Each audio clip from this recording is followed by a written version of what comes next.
मालेगाव तालुक्यातील दाभाडी गावाने सामाजिक परिवर्तनाच्या दिशेने एक महत्त्वपूर्ण आणि ऐतिहासिक पाऊल उचलले आहे। गावात गावठी दारूची विक्री पूर्णपणे बंद करण्याचा मोठा निर्णय ग्रामसभेत सर्वानुमते घेण्यात आला। या निर्णयामुळे गावातील शांतता, सुव्यवस्था आणि युवकांचे भविष्य अधिक सुरक्षित करण्याचा प्रयत्न करण्यात आला आहे।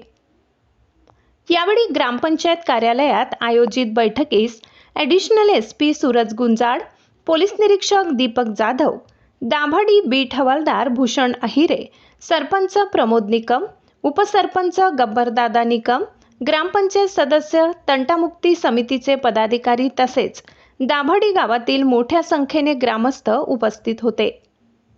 बैठकीत गावातील अवैध गावठी दारू विक्रीमुळे निर्माण होणाऱ्या सामाजिक व कौटुंबिक समस्यांवर सविस्तर चर्चा करण्यात आली।